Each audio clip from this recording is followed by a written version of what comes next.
जब आप अपने अंदर से अहंकार मिटा देंगे तभी आपको वास्तविक शांति प्राप्त होगी। अहंकार केवल और केवल नाश का कारण बनेगा। इसीलिए मन को शांत रखें और सदैव खुश रहें। नमस्कार, आप देख रहे हैं सुदर्शन न्यूज। मैं हूं आपके साथ शिवम दत्त मेहता। और जनमत का समय, आज एक्सटेंडेड वर्जन आपको बिंदास बोल का हमने दिखाया, वहां पर जनता से संवाद, क्योंकि महाकुंभ को तो हमने अपना हर सेगमेंट समर्पित किया है। विस्तार से आपको वहां पर संतों की वाणी, लोगों की जुबानी, सब कुछ हमने सुनाया। लेकिन अब चलिए, उस समय को वहां पर हमने दिया, अब आते हैं अपनी खबरों पर। आज आपके लिए फ्लोर ग्राफिक्स नहीं, सीधा खबर पर आते हैं। बात करेंगे दिल्ली की राजनीति में क्या कुछ हो रहा है। महाकुंभ की तो बात आपने जानी, दिल्ली की राजनीति में क्या खास है। देखिए, दिल्ली विधानसभा चुनाव से पहले सियासी माहौल गर्मा गया है। तमाम नेता एक दूसरे पर हमला बोल रहे हैं। इसी बीच शनिवार को नई दिल्ली सीट से बीजेपी उम्मीदवार प्रवेश वर्मा ने यमुना सफाई के मुद्दे पर आप प्रमुख अरविंद केजरीवाल को आड़े हाथ लिया है। उन्होंने केजरीवाल को उनके जो पोस्टर हैं उसको यमुना नदी में डुबाया। इस पोस्टर पर केजरीवाल अपने कान पकड़े नजर आ रहे हैं और पोस्टर पर लिखा था, मैं फेल हो गया, मुझे वोट मत दो। बीजेपी ने यमुना की सफाई के मुद्दे पर केजरीवाल को घेरा। उन्होंने केजरीवाल के उस बयान का हवाला दिया जिसमें उन्होंने कहा था कि अगर वो यमुना साफ नहीं कर पाए तो दिल्ली की जनता जो है उन्हें वोट ना दे। वर्मा ने कहा कि केजरीवाल फिर कभी मुख्यमंत्री नहीं बन पाएंगे। उन्होंने कहा कि तिहाड़ से जमानत पर रिहा हुए सभी मंत्री अभी भी आरोपी हैं और फिर से जेल जा सकते हैं। इसलिए उन्होंने दिल्ली की जनता से बीजेपी को वोट देने की अपील की ताकि दोनों सरकारें मिलकर काम कर सकें। वर्मा ने कहा, हम यमुना मैया का सारा पानी साफ कर सकते हैं। इसे साफ करना कोई रॉकेट साइंस नहीं है। सारा जो गाद मशीनों से हटाया जा सकता है, जाएगा, उसको हटाया जाना चाहिए। सीवरेज ट्रीटमेंट प्लांट बनने चाहिए, वाटर ट्रीटमेंट प्लांट बनने चाहिए। जैसे हमारे प्रधानमंत्री मोदी जी ने साबरमती रिवर फ्रंट बनाया है, वैसे ही यमुना रिवर फ्रंट भी बनाया जा सकता है। 11 साल बहुत लंबा समय होता है। उन्होंने आगे कहा, अरविंद केजरीवाल बार बार कहते थे कि वो यमुना साफ करेंगे। अगर मैं इसे साफ नहीं कर पाया तो दिल्ली के लोगों को मुझे वोट नहीं देना चाहिए। आप भी सुनिए क्या कहते थे केजरीवाल और अब क्या कहते हैं।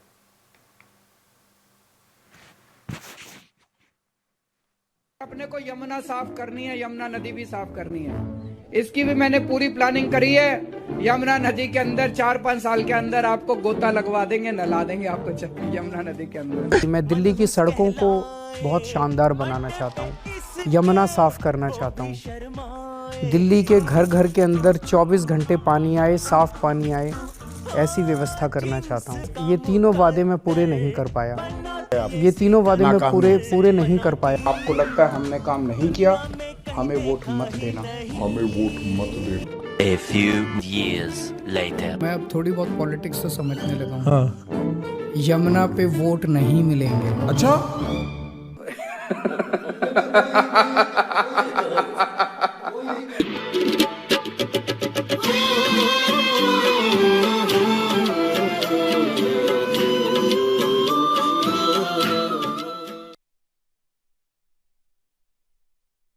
चलिए, आपने देखा किस तरीके से अब तो लोग वीडियोस बना रहे हैं, तंज कसते हैं। योगी आदित्यनाथ ने क्या कुछ कहा वो भी आपको सुनाएंगे, लेकिन एक छोटे से ब्रेक के बाद आपको विस्तार से उनकी प्रतिक्रिया भी सुनाएंगे। कहीं है कि क्या से क्या हो गया देखते देखते। खैर, केजरीवाल तो क्या से क्या हो गए, लेकिन यमुना ऐसी की वैसी ही रह गई है। आइए हम आपको ग्राफिक्स के जरिए यमुना की स्थिति भी दिखाएंगे, वो भी दिखाने का प्रयास करेंगे कि भाई यमुना की स्थिति जो है उसमें कितना बदलाव आ गया है और कितनी प्रदूषित है दिल्ली में यमुना। ये देखिए, 35 ISBT ब्रिज 35 mg पर लीटर, निजामुद्दीन में 31 mg पर लीटर, ओखला में 29 mg पर लीटर, ITO ब्रिज में 24 mg पर लीटर और वजीराबाद में 9 mg पर लीटर। ठीक है, चलिए, ये आपको हमने बताया।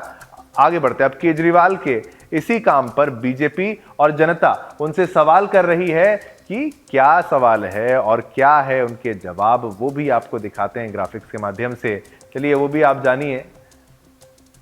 केजरीवाल किस आधार पर वोट मांग रहे हैं, काम ना करने पर, झूठे वादे करने पर। सवाल ये, हर घर 24 घंटे टूटी से आरओ पानी पहुंचा, उत्तर नहीं पहुंचा, बल्कि टैंकर माफियाओं को बढ़ा दिया। ये है। और क्या सवाल है?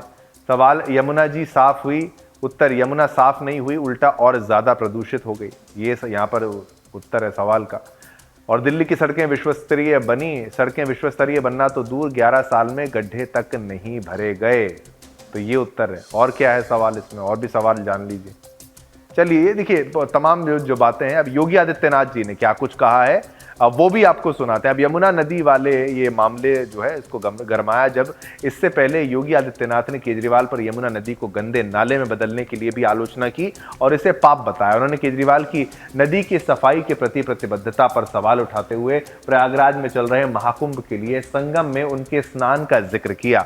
योगी ने कहा, मैं अपने मंत्रियों के साथ संगम में पवित्र स्नान मैंने किया है। मैं केजरीवाल को चुनौती देता हूं कि वे अपने मंत्रियों के साथ दिल्ली में यमुना में स्नान करें। उन्होंने जवाब दिया कि क्या उनमें नैतिक साहस है। अब सीएम योगी ने इन मुद्दों को उठाकर दिल्ली चुनाव के मायने बदल दिए हैं। सीएम योगी ने यह साफ बता दिया है कि दिल्ली की दशा चुनावी वादों और फ्री की योजनाओं से नहीं बल्कि बेहतर सरकार और एक अच्छी नीति से ही बदल सकती है। और इसी बीच संकल्प पत्र जारी करते हुए अमित शाह ने केजरीवाल पर निशाना साधा। लेकिन चलिए पहले योगी आदित्यनाथ जी ने क्या कुछ कहा वो आपको सुनाते हैं। बहनों और भाइयों, अगर एक मुख्यमंत्री के रूप में मैं और मेरे मंत्रीगण प्रयागराज के संगम में स्नान कर सकते हैं तो मैं पूछना चाहता हूं, दिल्ली में आम आदमी पार्टी के अध्यक्ष से अरविंद केजरीवाल जी से मैं पूछना चाहता हूं, क्या यमुना जी में वह भी अपने मंत्रियों के साथ जाकर के स्नान कर सकते हैं क्या? और विशेषकर 2014 से नरेंद्र मोदी जी ने इस देश के अंदर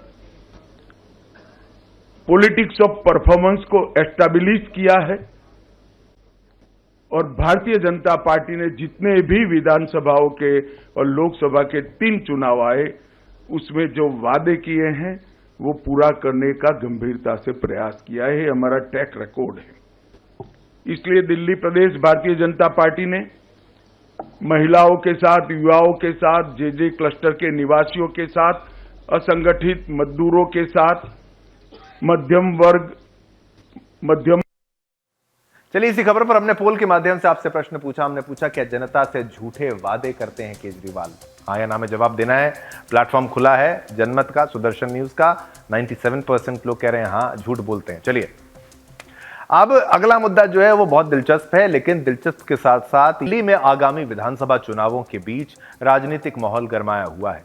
इसी बीच 2 बाप बेटों का मामला भी गरमाया हुआ है। हम बात कर रहे हैं आम आदमी पार्टी के विधायक अमानतुल्ला खान की, जिन्होंने बेटे की गुंडई के बारे में सवाल पूछे जाने पर एक पत्रकार को धमकी दी है। इसीलिए हमने ये मुद्दा उठाया है। ऑन कैमरा अमानतुल्ला खान ने रिपोर्टर के कान में कहा, ध्यान से सुनिएगा, चला जा यहां से नहीं तो बहुत मारूंगा। ये घटना कैमरे में रिकॉर्ड हो गई। ये मामला तब शुरू हुआ जब दिल्ली पुलिस ने गश्त के दौरान बुलेट के मॉडिफाइड साइलेंसर से तेज आवाज निकालने वाले 2 युवकों को पकड़ा।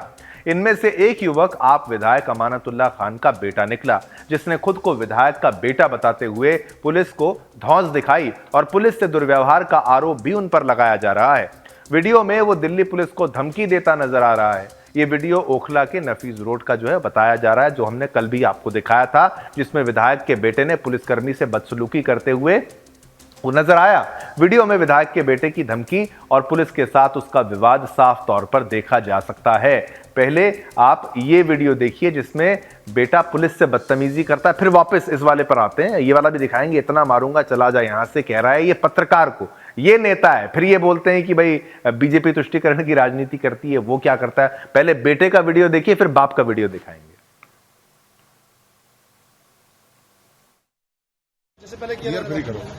उसे स्टार्ट करो एक बार। क्या हो गया? अरे स्टार्ट करो ना एक बार में। मॉडिफाइड साइलेंसर है तो क्या हो गया? मॉडिफाइड साइलेंसर है। हाँ चलान है और क्या? चलान करूंगा थाने में। चल यहाँ थोड़ी होता है चलान। धमकी मत दो, धमकी नहीं देना, धमकी नहीं देना, बता दिया है। रिकॉर्डिंग कर सारी। स्टार्ट कर पहले इसको स्टार्ट करो, पहले इसको स्टार्ट करो एक बार। अब मुझे ये बच्चों सामने यहाँ यहाँ कर रहे हैं, बदमाशी कर रहे हैं ये लोग। मैं बदमाशी कर रहा हूँ? ये मतलब मैं बदमाशी कर रहा हूँ? ये इन्होंने मुझे यहाँ पकड़ लिया।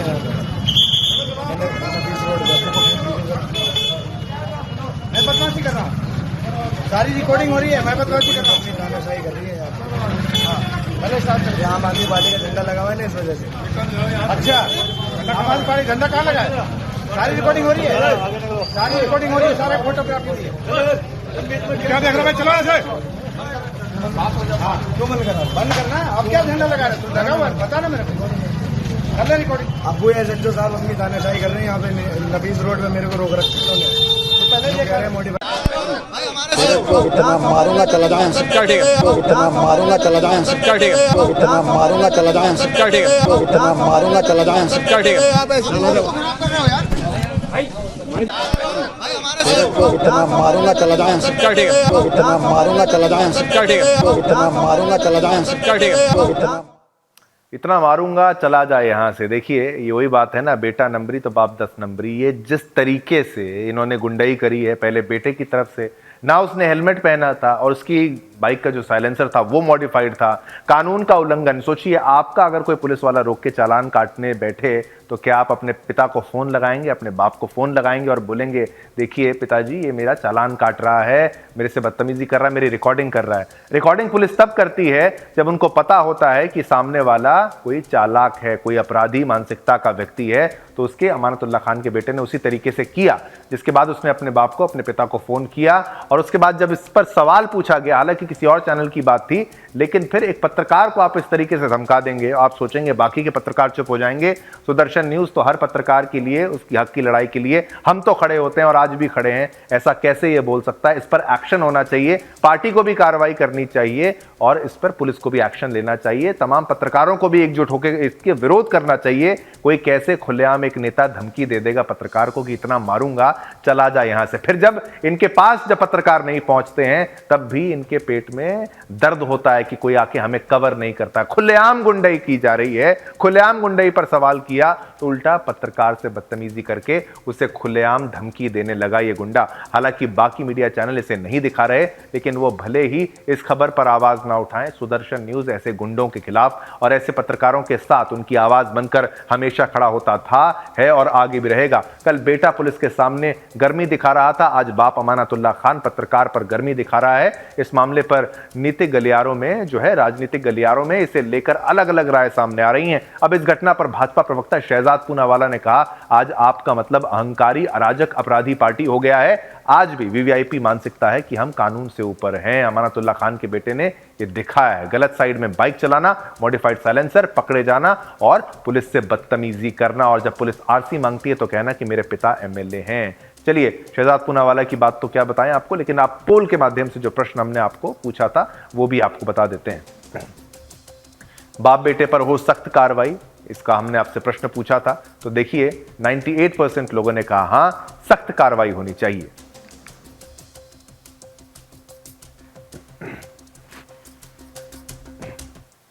चलिए इसी के साथ आज्ञा दीजिए, समय इतनी अनुमति देता है आपके साथ संवाद करने की। कल फिर मिलेंगे, फिर से नए मुद्दे होंगे और मुद्दों पर चर्चा के साथ पोल पे वोट के नतीजे के साथ रात को 9 बजे पेश हो जाएंगे जनमत में। तब तक के लिए मुझे शिवम दत्त मेहता को आज्ञा दीजिए। मेरी और मेरी पूरी टीम की तरफ से आप सभी को जय हिंद, जय भारत, जय हिंदुस्तान।